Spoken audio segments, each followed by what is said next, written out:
আসসালামু আলাইকুম রহমতুল্লাহি ওবরকাতুহু। সম্মানিত দর্শক, ইরান যুদ্ধ ক্রমশ জটিল থেকে জটিলতর হচ্ছে। মিস্টার ডোনাল্ড ট্রাম্প এবং তার সহযোগী, এই যুদ্ধের প্রধান সহযোগী মিস্টার নেতানিয়াহু, ইসরায়েলের প্রধানমন্ত্রী, তারা যত সহজ মনে করেছিলেন যে ২৪ ঘন্টার মধ্যে ইরানকে মাটির সঙ্গে মিশিয়ে দেবে এবং ইরানের যারা শীর্ষ নেতৃত্ব রয়েছেন তাদেরকে দুনিয়া থেকে সরিয়ে দেওয়ার সঙ্গে সঙ্গে ইরানের যে শাসনতন্ত্রের, রাষ্ট্রতন্ত্রের এবং রাজতন্ত্রের, রাষ্ট্রনীতির হোয়াট এভার মেবি বা তাদের যে মূল্যতন্ত্র বলা হয়, সব কিছুর যে সাংগঠনিক ভিত্তি ভেঙে তছনছ হয়ে যাবে। Not like that. অবস্থা দৃষ্টি মনে হয়েছে যে ইসরায়েল এবং আমেরিকা যত বেশি আগ্রাসী মনোভাব পোষণ করেছে, কোত্থেকে যেন ইরান অভূতপূর্ব শক্তি সঞ্চয় করে নজিরবিহীন প্রতিঘাত করেছে। গত সেই শত বছরের ইতিহাসে ইরান যা করেছে তা কোনো রাষ্ট্রশক্তি করেনি, এমনকি দ্বিতীয় বিশ্বযুদ্ধের সময় জার্মানিও যেটা পারেনি। একই সঙ্গে শূন্য হাতে ১৭টি রাষ্ট্রে আক্রমণ করছে। পৃথিবীর দুটো বৃহৎ শক্তি যখন একটি দুর্বল রাষ্ট্রকে আক্রমণ চালাচ্ছে এবং আকাশ প্রতিরক্ষা বহু ভেদ করে ইরানের মাটি, পানি, গ্যাস, তেল, বিল্ডিং, স্থাপনা সব কিছু যখন তছনছ করছে, তখন পাহাড়ের ভেতর থেকে, সমুদ্রের তলদেশ থেকে, মাটির গভীর থেকে অনেকটা সেই এলিয়েনের মতো বের হয়ে পার্শ্ববর্তী আরব রাষ্ট্রগুলোতে, যেখানে আমেরিকার ঘাঁটি রয়েছে, এরকম ১৭টি দেশের ঘাঁটিগুলোতে উপর্যুপরি যেভাবে ইরান হামলা চালাচ্ছে, সারা বিশ্বের যে যুদ্ধের ইতিহাস সব এলোমেলো হয়ে গেছে। যত যুদ্ধ বিশারদ রয়েছে তারা ভেবে পাচ্ছেন না। এখনও যেভাবে আধুনিক সভ্যতা মিশরে গিয়ে মিশরের পিরামিড দেখে অবাক হয়ে যায়, ৫,০০০ বছর আগে এই পিরামিড কীভাবে তৈরি হয়েছিল এই কথা চিন্তা করতে গিয়ে তারা যখন জ্ঞান হারিয়ে ফেলে, ঠিক একই অবস্থাতে ইরান কী করে টিকে আছে। এত ধ্বংসস্তূপের মধ্য থেকে একের পর এক কী করে তারা মিসাইল ছুড়ছে, তাদের ড্রোনগুলো কীভাবে আরবদের ঘুম হারাম করে দিয়েছে, তাদের ড্রোনগুলো কীভাবে হোয়াইট হাউসকে তছনছ করে দিচ্ছে। তছনছ করে দিচ্ছে মানে মধ্যপ্রাচ্যের যত ক্ষয়ক্ষতি ইরানের মাধ্যমে আমেরিকার হচ্ছে, যত ক্ষয়ক্ষতি ইসরায়েলের হচ্ছে, এটা হোয়াইট হাউস কোনোদিন কল্পনা করেনি। ফলে মার্কিন যুক্তরাষ্ট্রের সরকারি বাসভবনের দিনে রাতে সারাক্ষণ শুধু মাতম। কি হলো, কিভাবে এখান থেকে ফিরে আসব, কিভাবে আমরা এর পরিণতি ভোগ করব। যে ঘটনাগুলো আমরা জানতে পারছি, আমেরিকার যে দম্ভগুলো ছিল, তাদের সবচেয়ে বড় রণতরী আব্রাহাম লিঙ্কন, এটি ধ্বংস করে দেওয়া হয়েছে ইরানের পক্ষ থেকে। অকল্পনীয়। তাদের অন্যান্য যে সকল রণতরী ধ্বংস করে দেওয়া হয়েছে। যে সকল সূত্র থেকে খবর আসছে, এ যাবৎকালে কম করে ১,০০০ মার্কিন সৈন্য মধ্যপ্রাচ্যে নিহত হয়েছেন ইরানের আঘাতে। অন্যদিকে ইরানের যে ব্যালিস্টিক মিসাইল, সেই মিসাইলের আঘাতে তেল আবিব সহ ইসরায়েলের যে বড় বড় শহরগুলো রয়েছে, বন্দরগুলো রয়েছে, নদী বন্দর নয়, সমুদ্র বন্দরগুলো রয়েছে, হাইফার মতো বন্দর, তেল আবিবের মতো বিমানবন্দর, তাদের যে ক্যান্টনমেন্টগুলো রয়েছে, সেখানে কি পরিমাণ ক্ষয়ক্ষতি হয়েছে, কত মানুষ মারা গিয়েছে আমরা এখন পর্যন্ত জানি না। ইতিমধ্যে হিজবুল্লাহ লেবানন থেকে যেভাবে আক্রমণ চালাচ্ছে, এই আক্রমণ ইসরায়েলকে তছনছ করে দিচ্ছে। আপনাদের মনে আছে যে এর আগে কেবলমাত্র হিজবুল্লাহর সাথে কিন্তু ইসরায়েল যুদ্ধ করে পারেনি, এবং সেই হিজবুল্লাহ ভার্সেস ইসরায়েলের যুদ্ধে তখন ইসরায়েলকে নতজানু হয়ে হিজবুল্লাহর সাথে যুদ্ধবিরতি করতে হয়েছিল। এখন এই গত কয়েকদিনের যে সংঘাত, সে সংঘাতে ইসরায়েলের আয়রন ডোম, আকাশ প্রতিরক্ষা ব্যবস্থা থেকে শুরু করে পুরো জিনিস ভেঙে তছনছ হয়ে গেছে, এবং ইসরায়েলের বহু শহর এখন দ্বিতীয় গাজা। তারা যেভাবে গাজাকে ভেঙে চুরে চুরমার করে দিয়েছে, এভাবে ইসরায়েলের শহর, বন্দর, গ্রাম তছনছ হয়ে গেছে। ঠিক সেই সময়টাতে হিজবুল্লাহ আক্রমণ করছে। এখন হিজবুল্লাহ যে সকল রকেট ছুড়ছে, হিজবুল্লাহ যে সকল ক্ষেপণাস্ত্রগুলো তারা ছুড়ছে, তাদের ড্রোনগুলো বিনা বাধায় কোনো রকম প্রতিরক্ষা ব্যবস্থার মুখোমুখি না হয়ে, ইসরায়েলি প্রতিরক্ষা ব্যবস্থার মুখোমুখি না হয়ে সরাসরি লক্ষ্যবস্তুতে আঘাত হানছে।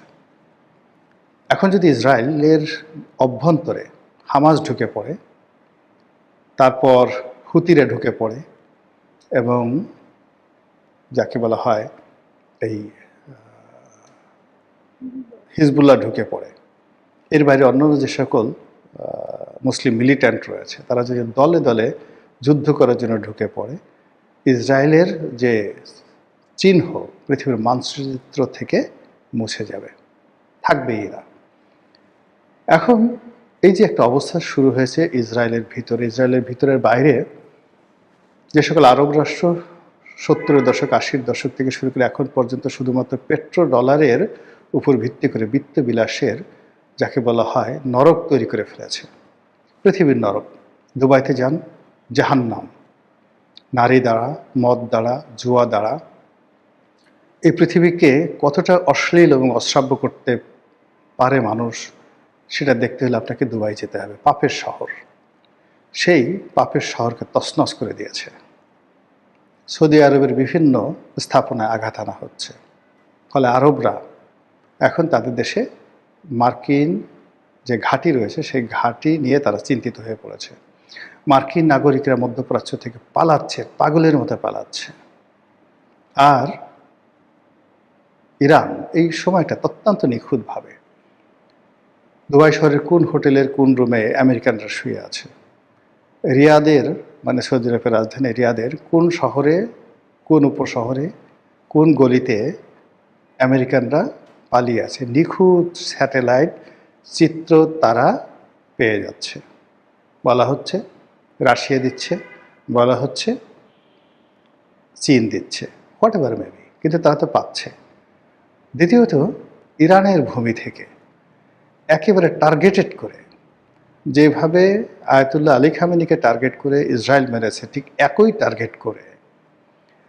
টার্গেট করে ইরান যেভাবে আক্রমণ চালাচ্ছে এবং নিখুঁতভাবে একেবারে সেই টার্গেটে গিয়ে আঘাত হানার পরে সেখানে মারাত্মক ক্ষয়ক্ষতি ঘটাচ্ছে এবং তারা যাকে টার্গেট করছে আমেরিকান যে নাগরিক, সে মারা যাচ্ছে অন দ্য স্পটে। এটা আমেরিকাবাসীদের ঘুম হারাম করে দিচ্ছে।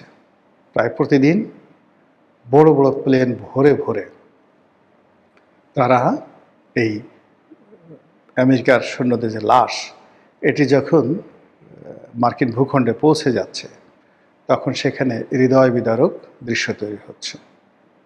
ডোনাল্ড ট্রাম্প রীতিমতো ভারসাম্য হারিয়ে ফেলেছেন।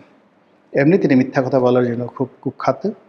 তারপর এই ইরানের এই যুদ্ধের পরে বা এই যুদ্ধের এই সময়টাতে তার মিথ্যা বলার ধরন এলোমেলো হয়ে গেছে, সকালে এক কথা, বিকালে এক কথা। আর এরই মধ্যে ইরান কোত্থেকে শক্তি পাচ্ছে, কিভাবে পাচ্ছে, একমাত্র আল্লাহ জানেন, আমরা জানি না। এমনকি চীন বা রাশিয়া তাদেরকে কোনো অস্ত্র দিচ্ছে, উত্তর কোরিয়া তাদেরকে অস্ত্র দিচ্ছে, এরকম কোনো প্রমাণ আমেরিকাও দেখাতে পারেনি, কিন্তু ঘটনা ঘটে যাচ্ছে।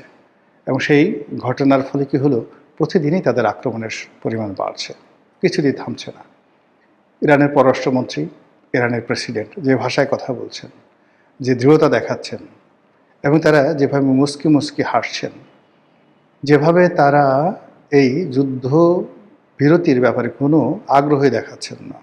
তারা বলছেন যে আমেরিকা বেঈমান, মুনাফিক, তাদের সাথে বসাবসি নেই।